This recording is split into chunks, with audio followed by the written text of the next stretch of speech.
Welcome back to your Breakfast Today channel. I am Tonisha Russell. I hope you enjoyed episodes 1 and 2 of our conversation with Aine. If not, go back, check it out.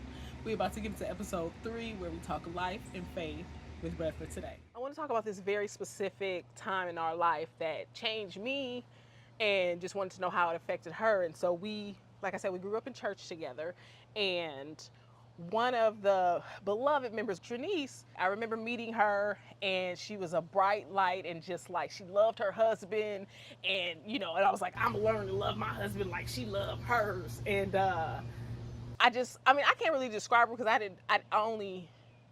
interact with her, but she just was beautiful. So she and I ain't had a obviously deeper relationship with her, but I remember she passed away. But before she passed, just a short story. Her mom is like a prayer warrior. She was a pastor in the church, and she was praying for this lady. And so the church had been summoned. Everybody come, and we're going to pray because we are sure that this is going to be resolved, right? And I remember going that night, and already, very young in my faith and in my walk and all of that. And I remember your mom praying, and she was praying, and I'm like, if anything is going to happen, Oh, it's a Pastor done deal Sheila now. is going to get it through. Yeah, for sure. But I think maybe that same night, she passed away. And I remember being so devastated because, one, personally, it was just like, It wasn't supposed to happen. right. There's that, right? It wasn't supposed to happen, right? This was she was young. She's 39. 2 beautiful daughters, a husband, and all the other people she left in the stead. But to me, that I say that moment because that moment changed my faith for me in terms of like, you read all these things in the Bible, and people are supposed to be getting healed left and right because that's the power that we sit with. And then, not to mention the lives left in the wake, and how could a good God, How do you blah blah blah, resolve that? right? How do you reconcile it? What do you do with that? Especially you as a youth, right? You having a relationship with her, you having a relationship with your own faith.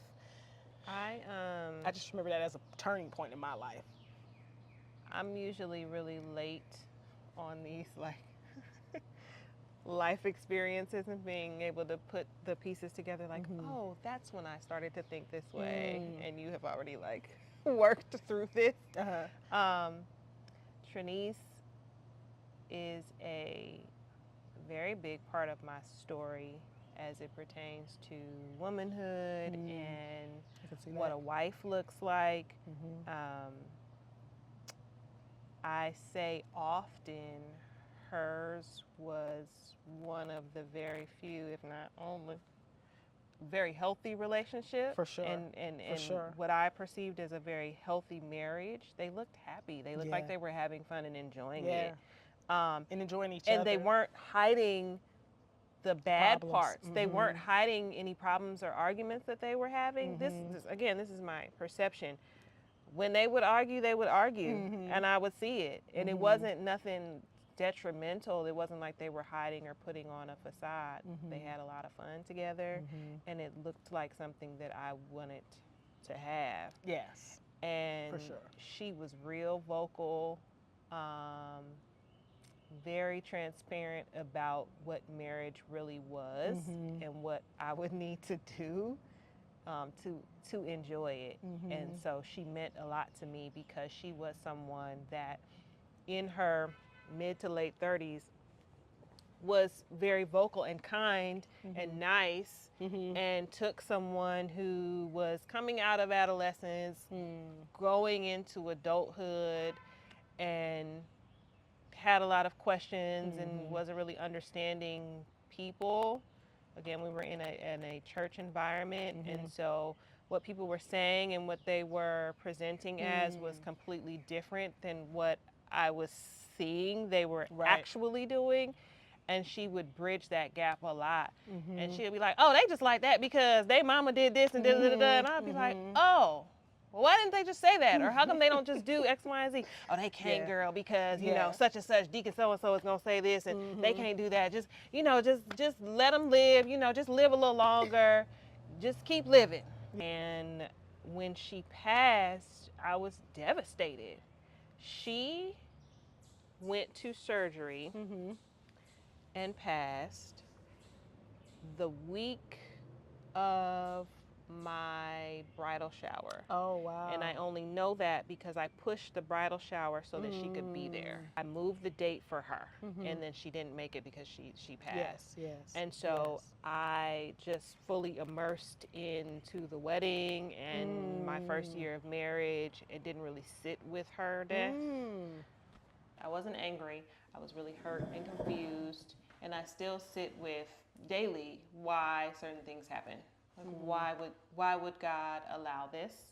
And I do specifically say allow as opposed to cause or do this thing on purpose. I don't think that God intentionally does certain things or takes certain people away by way of death. I think terrible things happen. And I think great things happen. And I think things just happen. I do not think that God causes specific things. I do believe that he uses everything to draw us to him. So with Trenese, we lost her at a very pivotal time. We lost her when she was very young, when it seemed like things were just, starting to do very well for her. We lost her when her children really needed her, at an age where they really needed her. Since then, yes, life has gone on. Wonderful things have happened, but that is still a very open wound for her family. But I believe that God still uses some of those things. Like, even in this conversation, it can be useful. That's very diminishing, but you get my point. Yeah. I know that God hears me. In this, he's used things to show me that there is still good. He is still... When you say God hears me in this, what do you mean by that? So, my oldest daughter,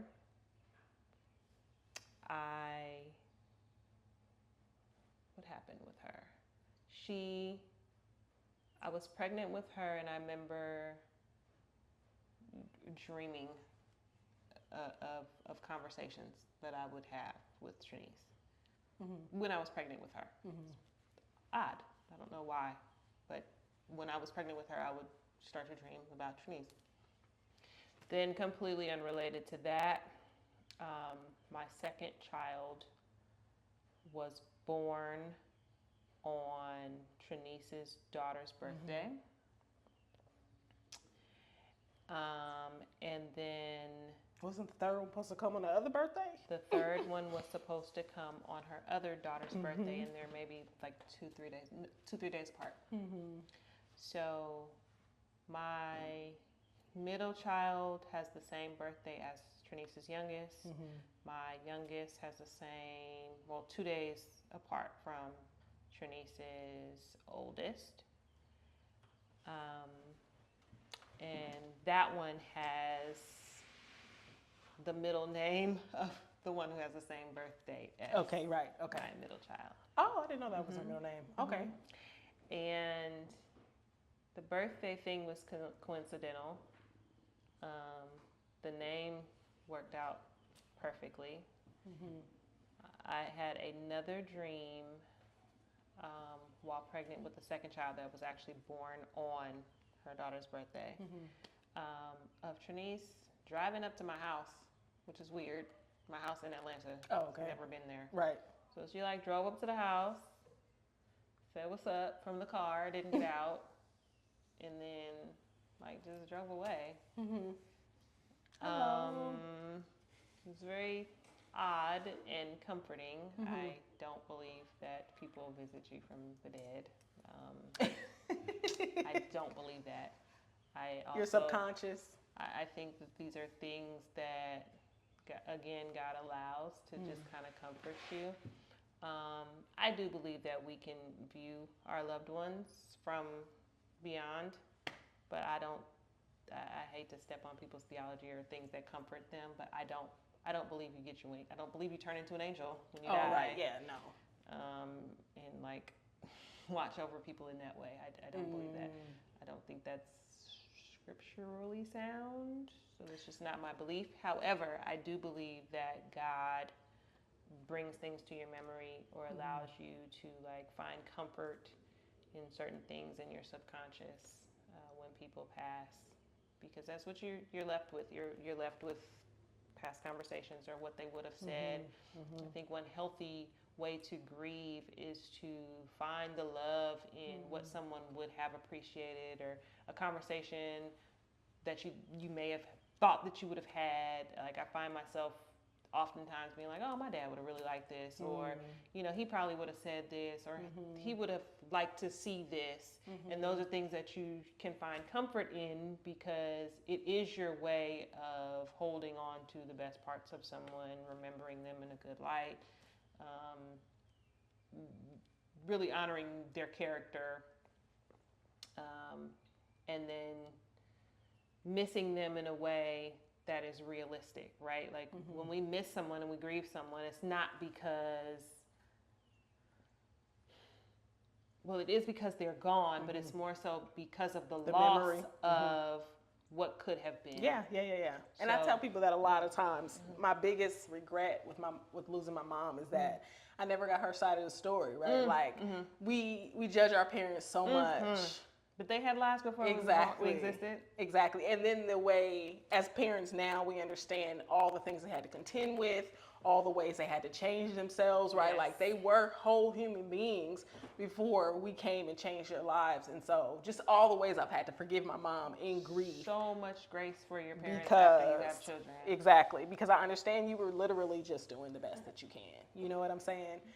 And it's just interesting. And so I'm appreciative for this, and we're going to wrap this up, but I'm just appreciative of this conversation because just hearing your perspective of that, because I never got to talk to you about that. And then we've got more conversations we need to have about God, because I need to flesh this thing out with a whole bunch of people who think about God all the time. That's what it was. That's why I was talking about Trenese in that way, because I feel like God still used these little things just to say, like, yeah, she really did mean something. And I really did have her there to touch these other lives. Like it could have just been that. Like she literally was there at that time and existing to spark these little fires in these various people that she touched. Like, maybe that was her purpose. And I would hate for anyone else to hear that who she meant the world to and think that I'm like diminishing her existence. By no means am I doing that. I think that in the grief though, God does give you these small references or callbacks to people to let you know like they were here for a reason. 100%. I allowed certain things, but it was not for nothing. Yeah. Well, I hold on to that. I mean, even just like I said, the impact she had on me, and I didn't even have the same level of relationship with her. So I know that, especially in terms of my own life, and I think, in how we were talking about the shoulda, coulda, wouldas, but you just have to understand that your life is your own, and that's the life God has you here for, right? And so I don't think about impact in that way of, grand scale. Because we always tend, right, if it's not 1 million people, you haven't had an impact. But we are here for our communities, right? Like we're not supposed to be in China because we was born in America, you know what I'm saying? Yes. And so that's how I, reconcile my faith, how I get through this journey, is that understanding. It's for a reason, it's for a time. And okay. So we've been talking about lots of things, y'all. Transformation. Let me look at my notes. Transformation and history and makeup and being a mom, and so just wrap some all that up for me. What you got? I think I can say what I think by saying what I don't think. I don't think we ever reach a place of I get it now. I think we are always in some sort of movement to the next thing. And so I think that there's validity to saying there's joy in the journey, because we are always traveling to the next thing. And if we're always looking forward to what's next, we're going to miss whatever we're supposed to get in that in between time. So I think for me, with every hat that I wear, I am finding that I need to do a better job of taking account of where I am in the moment. The days are long, but the years get real short. Because 40 years done passed, 20 years done passed. Yes. And the days keep going. Yes. I have a brand new fresh baby, but she's in the walker now, and I was just sniffing her head, and I was like, oh, you know, I wanted this little itty bitty baby, and now she's not as itty bitty anymore, and it's going very fast. So I think, you know, just taking stock of where you are and finding some joy in that is key. I think that is life right now. Just taking a pause and taking stock of where you are, where you came from. You heard it here first, folks. Your bread for today. Take stock, take a pause, all the things. Thank you so much for being my guest here, Ayin. Thanks for having me. You guys check her out. I'll put all the information where it needs to go. Make sure you like, share, and subscribe. That's a wrap. Thank you for joining us for this conversation. I hope you guys got lots and lots of takeaways. Again, like, share, subscribe. Check out episodes 1 and 2 if you have not. And come back for some more bread for today.